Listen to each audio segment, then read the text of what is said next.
Hey, it's me, Bads Veron. It's another day, another ka-vlog-vlogan.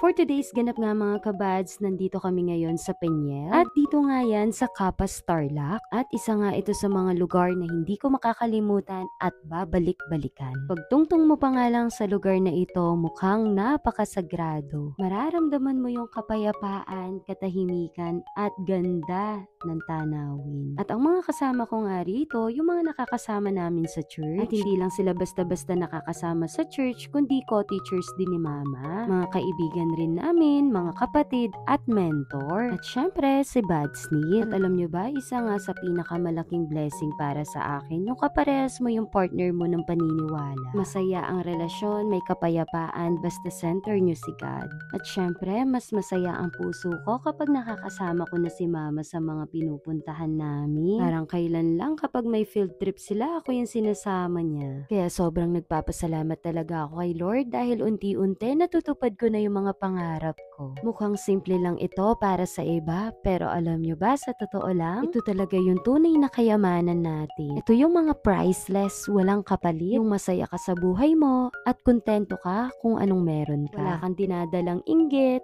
bigat sa puso mo. At ito na nga mga kabads, iniikot na nga namin itong Peñel. At banda nga rito yung mga cell room. At dito nga pwede kayong pumasok at mag-pray. Dito pa nga lang habang naglalakad, ramdam na ramdam ko na talaga yung Holy Spirit. Yung tipong gusto ko na lang iiyak talaga kay Lord. Dahil aminin natin, tao lang tayo at nasasaktan rin. Ang sabi nga, hindi porket puro magaganda at masasaya yung nakikita nyo sa akin sa social media, perfect na ang buhay ko. Syempre, hindi po totoo yun. Dahil sa karamihan po ng pinapakita at pinopost ko, natapos ko na yung process, natapos ko ng umiyak, at ang pinapakita ko na lang po lagi sa inyo yung mga outcome. Kapag tapos na, kapag may magandang resulta na. Pero grabe, no? Masasabi ko lang talaga, napakabuti ni Lord and napaka-faithful niya. Okay lang na dumaan tayo sa mga iba't ibang proseso, pero tandaan ninyo, hindi tayo pababayaan ni Lord. Kapag may mga gusto kang bagay, ipag-pray mo lang.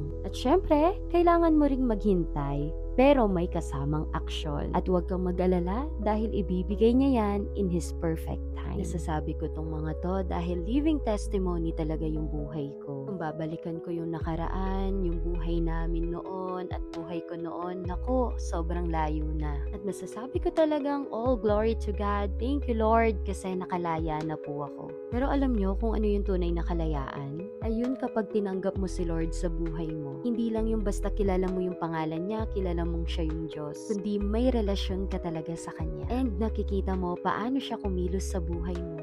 What if wala akong Diyos sa buhay ko? What if hindi ako sinasama ni Mama nun sa church? What if hindi ko kinilala si Lord? Lahat naman tayo dumadaan sa mga pagkakamali at kasalanan, di ba? Kaso ang mahirap kapag nag-stay na tayo doon. At yun na rin ang masakit na katotohanan na dun rin masisira ang buhay natin. At sa buhay kong to, masasabi ko na marami rin akong pinagdaanan, mga kapasawayan at kasalanan na nagawa.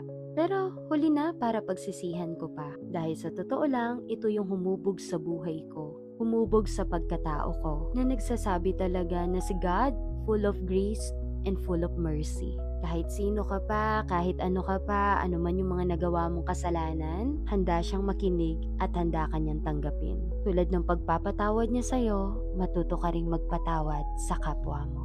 At alam nyo ba, never kong ikakahiya ang pag-share ng salita ni Lord. Yung kabutihang ginagawa niya sa buhay namin, sa buhay ko. Dahil lahat ng meron ako, ng mga pinagdarasal ko, lahat ng mga ginagawa ko na napagtatagumpayan ko, lahat ng yon ang kasama ko lang ay si Lord. At syempre, yung mga taong ginagamit ni Lord bilang instrumento. Ang sabi ko nga sa inyo, di ba? Hindi ako magaling sa lahat, pero lagi kong pabiro sa dasal ko, Lord, kahit hindi po ako magaling dito, ipakita niyo po akong magaling at huwag niyo po akong hahayaang mapahiya ha. At sa ganung simpleng dasal ko, tinutupad ni Lord. Maliit o malaki mang bagay, ipinagdarasal ko sa Kanya. Dahil sa Kanya ko pinagkakatiwala ang buhay ko. Pero hindi ibig sabihin nun wala nang struggle, problems, or obstacles sa buhay natin. Natural pa rin yun na ma-experience natin, pero ang pinagkaiba lang kapag na kay Lord ka, alam mong malalampasan. mas magaan silang harapin. And always remember, every struggles, there's a blessing. At ang pinakapinunta talaga namin rito ay ang magpa-minister. At dito nga namin nakilala si Pastora May na asawa ni Pastor Herb. Nagkukwento pa nga lang si Pastora May ng buhay niya, umiiyak na rin kami. Pero grabe talaga kumilos si Lord. At pagkatapos nga noon, tuloy-tuloy pa rin yung pagdarasal namin at pag-worship. At isa-isa nga kaming pinagdasal ni Pastora May. Sa pagdarasal nga, Holy Spirit ang maglilid. At nung ako na nga yung pinagdarasal, sobrang natamaan ako. Dahil totoo nga yun, natupad ko na yung mga gusto ko at mga pangarap ko. At alam ko na hindi pa tapos si Lord sa buhay ko. Pero totoo yun, bata pa lang ako. At sinabi ko rin talaga kay Lord, Lord, maging maganda lang po yung buhay ko. Maging maayos lang po. Pag settled na po ang lahat, ako na po yung magsiserve sa inyo. Mag-share na po ako ng words of God. At habang pinagdarasal nga ako, yun nga ang sinabi sa akin na ito na yung panahon para gawin ko na yung pinangako ko.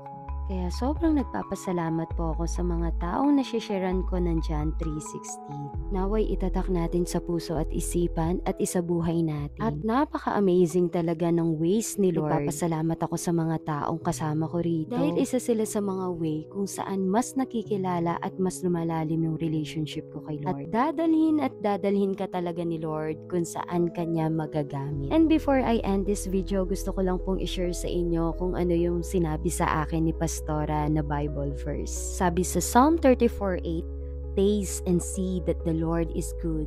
Blessed is the one who takes refuge in Him."